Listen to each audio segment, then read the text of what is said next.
அல்லாஹ் உம்மராவுக்கு செல்லக்கூடிய இவர்களுடைய பயணத்தில் அல்லாஹ் நசாக்கி விடுவாங்க.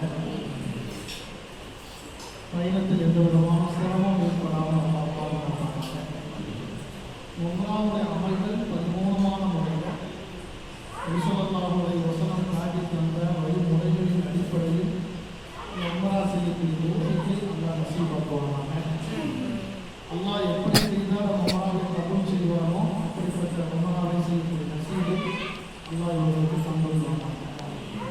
எந்தெந்த இடங்கள் எல்லாம் துஆக்கள் கபூல் ஆகுமோ அந்த இடங்களில் எல்லாம் மகமாக நமக்காக துஆ செய்யக்கூடிய அந்த எண்ணத்தை அவர்கள் தந்த வழங்குவார்கள்.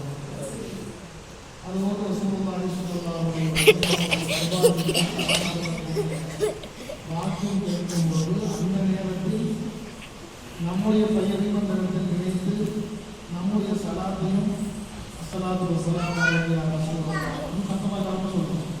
அஸ்ஸலாத்து வஸ்ஸலாமு அலைஹி ரசூலுல்லாஹ் என்ற நம்முடைய சலாமை நபி ஸல்லல்லாஹு அலைஹி வஸல்லம் தர்பாரில் அவர்கள் எத்தி வைக்கக்கூடிய கொண்டு சேர்க்கக்கூடிய ஞாபகத்தை அல்லாஹ் தந்துள்ளார்.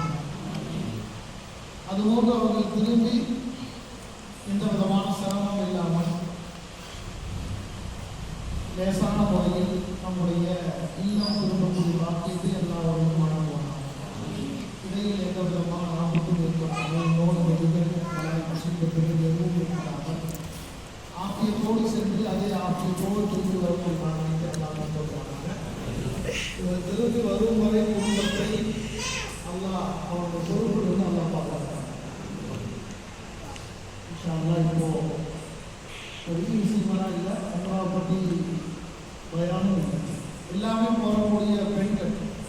அதனால உம்ரா அப்படின்னு சொன்னால் ஒரே ஒரு சின்ன செய்தி எதையும் கேள்விப்பட்டிருப்போம், சுருக்கமாக வழங்கிக்கலாம். உம்ரா அப்படின்னு சொன்னால் நிறைய பேர் குறிச்சுக்கணும், அதை செய்யணும் இதை செய்யணும் அப்படின்னு சொன்னாங்க அப்படின்னா அப்படி இல்லை. இப்போ உங்களுக்கு மட்டும் உண்டான விஷயத்தை சொல்கிற சுருக்கமாக உம்ரா அப்படின்னு சொன்னால் ஒன்று முதல் உம்ரா இங்கிருந்த நீயத்தை வச்சு கூட்டிகிட்டு வச்சுருவாங்க. இது முதல் உம்ரா.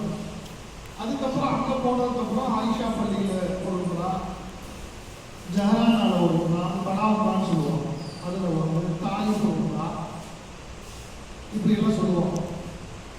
உம்ரா அப்படின்னு சொன்னாலே முதல்ல ஒரு எல்லையிலிருந்து நீயத்தை வச்சு வரணும். அதுதான் முக்கியம். நம்ம எந்த பகுதியிலிருந்து நம்ம ஹஜ்ஜுக்காக அந்த காபத்துல்லாவை நோக்கி போகிறோமோ அந்த திசையில ஒரு எல்லை இருக்கு. அந்த எல்லையில நம்ம நீயத்தை வச்சிருந்தா எல்லை தாண்டணும். இதுதான் அசல். இப்ப நம்ம இந்தியாவிலிருந்து நம்ம போகக்கூடிய எல்லாத்துக்குமே எளமலம் அப்படின்னு ஒரு பகுதி இருக்கு. அங்கதான் நீயத்தை வச்சு நம்ம போகணும். நம்ம விமானத்துல போறதுனால எளமலங்கிற பகுதியை தாண்டி ஒரு விமானம் அங்க இறங்க மாட்டோம். அதனால அந்த இடத்துல நம்மளால நீயத்தை வைக்க முடியாது. சில இந்த பகுதி வந்தோம்னா நம்ம நீயத்தை வச்சுக்கலாம்னு நினைச்சோம்னா அதுலேயும் ஒரு சில மிஸ்டேக் இருக்கு. சில நேரங்களில் ஹஜ்ஜுடைய விமானம் போகும், முழுக்க ஹாஜிகளாக இருப்பாங்க. அந்த எல்லாமே ஹாஜிகள் மட்டும்தான் இருப்பாங்க. அந்த ஃப்ளைட்டில் வேறு யாருமே இருக்க மாட்டாங்க. அந்த மாதிரி சமயத்தில் நம்ம போகும்போது என்ன ஆகும்னா அங்குள்ள அந்த விமான பணியாளர்கள் அந்த இடம்லாம் போகிறதுக்கு கொஞ்சம் முன்னாடி அறிவிப்பு செய்வாங்க. எல்லை வந்துருச்சு, எல்லாரும் நீயத்து வச்சுருக்குன்னு சொல்லி மைக்கில் விமானத்திலேயே அறிவிப்பு செய்வாங்க. அப்போ நிறைய பேர் நீயத்து வச்சுக்குவாங்க. சில நேரங்களில் அதில் கூட சில பேர் தூங்கிட்டாங்கன்னா அவங்க கேட்காது. பயணம் போகிறீங்களா ஒரு 6 மணி நேரம் ஆகுது அப்படின்னா இந்த 6 மணி நேரத்தில் நம்ம தூங்கிட்டோம்னா அவங்க மைக்கில் அறிவு பண்ணுறது தெரியாது. பக்கத்தில் எழுப்பியக்குள்ள அந்த எல்லை தாண்டி இருக்கும் விமானம். அப்போ நீயத்து வைக்காமே கடந்துட்டா அவங்களுடைய உம்ராவே கூடாம இருக்கும். அதனாலதான் என்ன செய்வாங்க, ஹாஜிகள் ஹஜ்ஜுக்கு போறவங்கள ஏர்போர்ட்லயே நீங்க நீயத்து வச்சுருங்கன்னு சொல்லிடுவாங்க, ஃப்ளைட் ஏறதுக்கு முன்னாடியே. அப்போ நம்ம அங்கேயே நீயத்து வச்சுருவோம். இந்த நிலை தான் இப்போ உங்களுக்கு முதல்ல கிளம்புறதுனால நம்ம என்ன பண்ணோம், ஏர்போர்ட் சொல்லுவோம். அதுக்கு என்ன பண்ணணும், குடிக்கணும், தொடுக்கணும், இதெல்லாம் பண்ணணும். இதெல்லாம் நம்ம ஹாஜிகள் ஹஜ்ஜுக்கு போறதால ஃப்ளைட்ல கிளம்புறதுக்கு முன்னாடி ஏர்போர்ட்டுக்குள்ள நுழையிறதுக்கு முன்னாடி நம்ம ரூம்ல தங்கிடுவோம். அந்த ரூம்ல குளிச்சு ரெடியாகி போயிடும். இப்போ அந்த வசதி இப்போ உங்களுக்கு இல்லை. நீங்க இங்கிருந்து ரெடியாகி நேராக ஏர்போர்ட் தான் போயிடுவீங்க இல்லையா? அப்போ என்ன பண்ணோம் அப்படின்னா நம்ம கிளம்புறதுக்கு முன்னாடி 10 மணிக்கு சொல்லியிருக்காங்க அப்படின்னா நீங்கள் அந்த காலையிலேயே என்ன பண்ணிக்கணும்னா வீட்லேயே குளிச்சு நம்ம வந்து ரெடி ஆகிக்கணும். அப்படி குளிச்சு ரெடி ஆகும்போது நீங்கள் எப்படி வேணாலும் இது பண்ணிக்கலாம். ஆனால் அதை குளிச்சதுக்கு பிறகு நம்ம நீயத்து வைக்கிறதா கணக்கு. நீயத்து உமராக்கா நீயத் செய்கிறேன்னு ஒரு நீயத் செய்யணும், அதுதான் கணக்கு. அதில் என்ன பண்ணணும், நீங்கள் குளிச்சுக்குங்க, சுத்தமாக்கிங்க, உமராக்காக குளிக்கிறேன் அப்படின்னு மனசு நீயத்து வச்சுக்கணும். அந்த குளியல் நான் உமராக்காக வேண்டி குளிக்கிறேன் அப்படின்னு நீயத்து வச்சுக்கணும். இப்போ நீயத்து வச்சுட்டு 2 ரக்காத் தொழுதுக்கணும். இந்த உமராக்காக வேண்டி நான் 2 ரக்காத் தொழுதுறேன், எல்லாருக்காக வேண்டி யாரெல்லாம் என்னோட உமராவை லேசாக வைப்பாங்க, கபூல் செய்வாங்க அப்படின்னு சொல்லுவோம். எங்கெல்லாம் நம்ம போகிறோம் எல்லாம் சொல்ல வேண்டிய வார்த்தை இந்த உமராவை லேசாக்குவாயா கபூல் செய்வாங்க. இந்த 2 வார்த்தை நம்ம சொல்லிக்கிட்டே இருக்கோம். ஏன்னா லேசு கபூல் அல்லா கையில் மட்டும்தான் இருக்கு. ஏன்னா அந்த சிரமம் ஏற்பட்டுரும், அதனால அல்லா உருவா செஞ்சுட்டே இருக்கும்.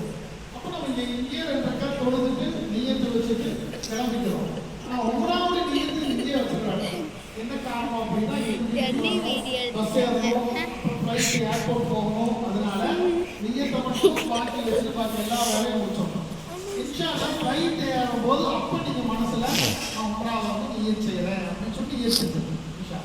ஏன்னா போகும் நம்ம எல்லையும் தாண்டிடுவோம். அதனால ஃப்ளைட் ஏறதுக்கு முன்னாடியோ அல்லது ஃப்ளைட் ஏறி உட்காந்துட்டோ நீங்கள் உங்களுக்குள்ள உமரா செய்யறதுக்காக வேண்டி நான் நீயத் செய்கிறேன், யாரெல்லாம் உமராவை எனக்கு லேசாக்குவாங்க கபூல் செய்வாங்க அப்படின்னு மனசை நீயத் வச்சுட்டு நம்ம ஃப்ளைட்டில் பயணம் போடுவோம். பயணம் போனவங்கன்னா அந்த இடத்துல போய் ஜித்தால இறங்குவோம். ஜித்தால வந்து பஸ்ஸில் கூட்டிகிட்டு போவாங்க. பஸ்ஸில் கூட்டிகிட்டு போய் மக்கள் நம்ம எந்த ஊருக்கும் கூட்டிகிட்டு போய் நம்ம லக்கேஜெல்லாம் வச்சு ரூம்குள்ளே போன உடனே சொல்லுவாங்க நான் உடனே உமரா போகலான்னு சில டிராவல்ஸ் சொல்லுவாங்க. ஒரு சில டிராவல்ஸ் கொஞ்சம் ரெஸ்ட் எடுக்க காலையில் நேரத்தில் போகலான்னு சொல்லுவாங்க.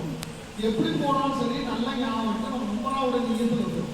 இன்னும் நம்ம உமரா செய்யலை, அதனால அந்த உமரா முடிகிற வரைக்கும் கவனமாக இருக்கணும். உமராவுக்கு சில சட்டங்கள் சொல்லியிருப்பாங்க இல்லைங்களா, அந்த சட்டத்தின்படி நறுமணம் உபயோகிக்கக்கூடாது, நகம் பிடிக்கக்கூடாது,